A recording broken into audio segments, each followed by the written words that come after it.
querida, tudo bem? Eu sou Renato Modesto e este é o canal Aldeia Universal. Por favor, não deixe de curtir os vídeos e, muito importante, faça sua inscrição aqui no canal. Basta um clique e você estará contribuindo para a continuidade desses estudos. A proposta aqui do canal Aldeia Universal é transmitir informações selecionadas das mais diversas linhas espirituais, buscando indicar a essência comum dessas várias tradições, aquilo que nós podemos chamar de filosofia ou sabedoria perene. Aqui nós não seguimos, portanto, os dogmas e preceitos de nenhuma religião específica. Com muito respeito por todas as religiões, o que eu procuro transmitir aqui nos nossos episódios é a busca por uma espiritualidade unificada. Aquela que procura o que há de universal, fundamental e, portanto, agregador nos ensinos esotéricos, metafísicos e mágicos de todas as épocas, tanto do Ocidente quanto do Oriente. A espiritualidade unificada não é uma reunião aleatória de saberes, mas sim uma síntese coerente. Os saberes que ela reúne possuem em comum alguns elementos bem importantes. Em primeiro lugar, são conhecimentos de base não dualista. A ideia fundamental é de que tudo o que existe, existiu ou existirá é um ser divino infinito, livre e estático, cujo corpo é o universo e cuja alma é a consciência. Para usar termos filosóficos mais técnicos, nós estamos falando de quê? De um monismo teísta. Isso significa duas coisas. Primeiro, a ideia de que só existe realmente uma coisa. Isso é, que todas as pessoas e objetos existem como uma forma ou aspecto de uma só realidade básica. Uma visão monista, portanto. Quanto ao teísmo, nós seguimos a ideia de que essa realidade básica tem a capacidade inata de autoconhecimento. E assim ela pode ser chamada de ser. Um ser cuja natureza é completamente ilimitada. Mesmo que problemática, a única palavra que nós temos para denotar um ser consciente, sem limitações, é Deus. Para um espiritualista de linha unificada, então, todos os seres conscientes, visíveis ou invisíveis, são somente formas diferentes assumidas pela consciência divina, que contempla o universo, que é o seu corpo, por meio de incontáveis pares de olhos, como, por exemplo, os meus e os seus.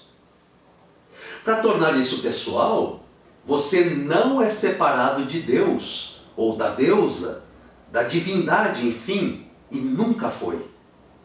De fato, você é o instrumento por meio do qual ela, a consciência, conhece a si mesma. Mas vamos então ao tema central do episódio de hoje. Hoje nós vamos falar do papel da música e do canto nos ritos das mais diversas tradições espirituais. Não só como uma forma de louvação, mas também como um poderoso instrumento energético e, portanto, mágico.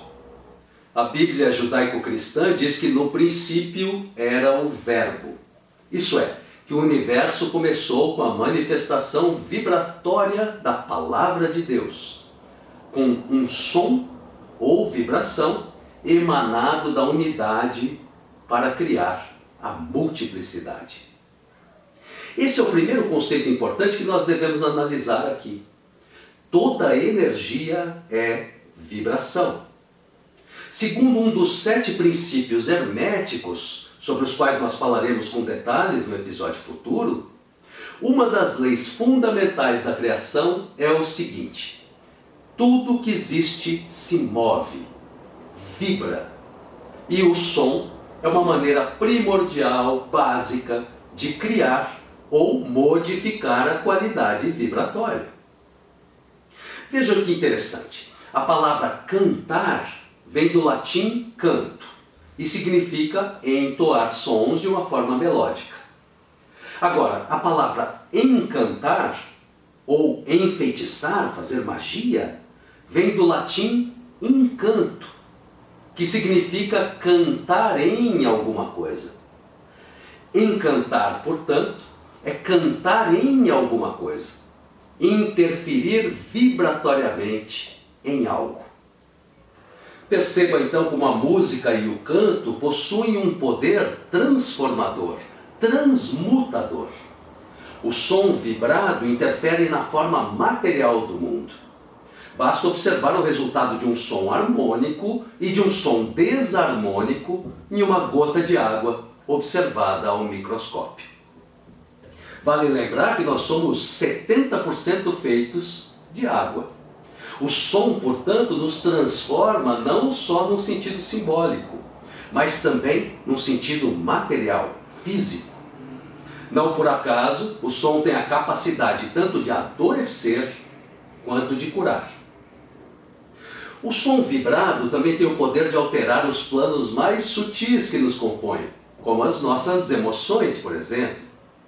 E o som vibrado pode induzir a nossa mente a estados mais baixos ou, o que é mais bem-vindo, a estados mentais mais elevados, levando a mais compreensão, a uma maior realização da verdade. O grande filósofo Hegel, no final do século XIX, escreveu a sua Estética, uma das suas obras mais importantes. Nessa obra, ele analisa as diferentes manifestações artísticas, indicando que todas elas possuem um componente físico, material, e um componente sutil, imaterial, espiritual. Partindo dessa observação, ele fez uma classificação das várias manifestações artísticas, da mais material até a mais espiritual. A primeira delas é a arquitetura, onde é utilizada uma grande quantidade de matéria física para compor as obras. Por exemplo, uma catedral, um prédio e assim por diante.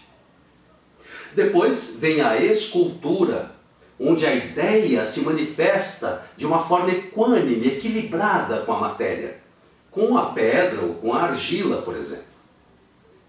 Depois vem a pintura, onde nós encontramos menos matéria, os pincéis e as tintas, e mais conteúdo imaginativo, ideal, aquilo que aparece como conteúdo dos quadros. Depois vem a literatura. Para ser produzida, também é necessária a matéria, claro, papel e caneta, por exemplo, ou como é comum hoje em dia, o computador. Mas a literatura tem uma carga imensa de imaginação, de espírito. Finalmente vem a manifestação que Hegel considera a mais pura, a mais sutil e espiritual, a mais próxima do divino, a música, que pode usar os instrumentos musicais, claro, mas que existe simplesmente com a enunciação vocal, com o canto, com a vibração sonora. Para ele, por ser muito mais espiritual do que material, a música é a arte mais próxima de Deus. De fato, a música acompanha toda a história da espiritualidade humana. O canto pode ser utilizado como simples entretenimento, sim, como música para distrair. Mas aqui, o que nos interessa é o canto sagrado, aquele utilizado em rituais há milênios, nas mais diversas linhas religiosas. Podemos começar lembrando da importância dos mantras para as religiões orientais. Um único mantra, como o Om, por exemplo, carrega um enorme conteúdo de significados e uma imensa força vibratória. O Om é considerado o som da criação, o som que mais nos aproxima do divino e da iluminação. Ele é usado como saudação, por exemplo, Om Namah Shivaya, para saudar Shiva, ou Om Gam, para saudar Ganesha. Mas há um sentido oculto nesse mantra. Um dos Upanishads se chama Mandukya Upanishad. É o mais curto dos Upanishads, presentes nos Vedas, mas é considerado um dos mais importantes. O Mandukya conta o segredo do mantra Om, que eu vou contar agora para você. Na verdade, esse mantra é composto de 3 sons, A, U e M, compondo então A-Um, Om. A letra A é a vibração do nosso estado de consciência desperto, a vigília, a nossa vida comum, o nosso estado de atenção mental nesse momento, por exemplo. O som U é a vibração do nosso estado de sono com sonhos. E o som M, finalmente, é a vibração do nosso sono sem sonhos. Então a junção dos 3 sons significa o quê? O observador imóvel dos 3 estados mutáveis, o que os hindus chamam o 4º estado ou Turiya. Na verdade, chamar de 4º estado é só algo classificatório em relação aos outros 3, porque Turiya, na verdade, a testemunha ou a consciência pura, é tudo que existe. Na verdade, portanto, é o único estado simbolizado pelo som Om. Vejam o poder de significado e vibração divina de um único mantra. Imaginem então a força de um mantra completo ou de um canto sagrado completo. Os cantos sagrados têm igual importância para todas as outras linhas religiosas humanas. Só para dar alguns exemplos.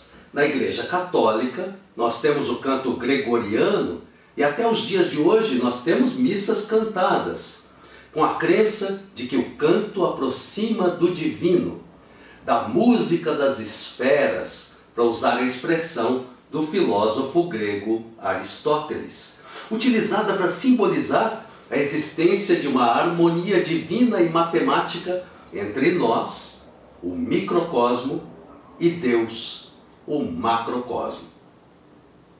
No xamanismo sul-americano, nós temos os ícaros, de imenso poder curador e grande força indutora de transe. No xamanismo brasileiro, nós encontramos em diversas etnias, por exemplo, na tradição Runiquim ou Kaxinawá, a figura do Tchaná. Além das tradicionais figuras de cacique e pajé, as tribos dessas etnias também têm o Tchaná, o cantor sagrado, aquele que toca e canta para invocar as divindades e as revelações dentro dos rituais. Outra referência indígena é a seguinte: no mito cosmológico de origem tupi-guarani, o mundo é criado a partir do canto de Tupã. Tupã canta e o seu canto vai criando cada elemento do universo. No Santo Daime, na linha ayahuasqueira unificada, nós temos os hinos cantados. Os grupos xamânicos e daimistas que utilizam a ayahuasca como planta de poder, utilizam o canto dos hinos para vários propósitos, e agora eu vou citar alguns para você. Primeiro, para ativar vibracionalmente as propriedades mágicas e curativas do elemental da planta de poder utilizada, nesse caso, a ayahuasca. Os elementais das plantas mestras, inclusive da ayahuasca, possuem muita afinidade com a música. Provavelmente por conta da possibilidade que a música oferece de transformar e também de sintonizar vibrações. Ativado através da vibração sonora, o elemental sagrado pode realizar o seu trabalho de cura, transmutação e transformação.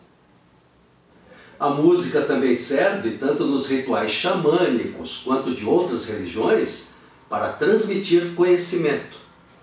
Os hinos transmitem esses ensinamentos através de palavras e de conceitos, acabando por formar um corpo de doutrina, uma espécie de livro sagrado. O Santo Daime não tem uma escritura como a Bíblia do catolicismo ou os Vedas do hinduísmo, mas tem os seus hinos como base dos fundamentos doutrinários, das ideias, conceitos e ideais da religião. A música também é usada nos rituais xamânicos como fio condutor do rito, uma espécie de trilho ou guia do transe dos participantes. Um inário bem estruturado leva o participante a vivenciar etapas. Primeiro, o estabelecimento do transe. Depois, o desenvolvimento desse transe, incentivando os insights, mirações e revelações necessárias. Depois, a fase de descida do transe, quando o participante vai voltando a se conectar com o plano material. Depois, finalmente, a etapa de finalização, do fechamento prático e mágico do rito.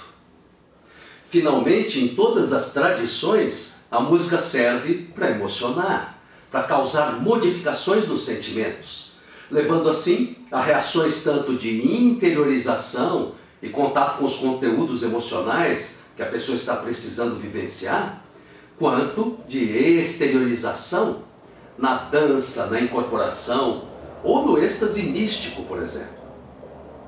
No episódio em que nós falamos sobre os 4 caminhos do yoga, eu comentei com você sobre o Bhakti Yoga, o yoga da devoção e da fé. Um dos maiores instrumentos para louvar ao divino é cantar, fazendo vibrar no plano material e nos planos sutis as nossas orações, sentimentos e intenções. Mas, além de expressão de fé, como nós acabamos de ver, o canto serve também para ensinar, para conduzir o transe místico e mágico, para manipular energias, para encantar e para curar. Serve, em última instância, para buscar compreensão e conexão com o divino, a meta suprema de todos os caminhos espirituais. Se você gostou desse episódio, por favor, dê o seu like aqui embaixo e não deixe de se inscrever aqui no canal, para que a gente possa seguir juntos nesses estudos. Muito obrigado pela sua companhia e até o próximo episódio. Muita paz e felicidade em sua vida.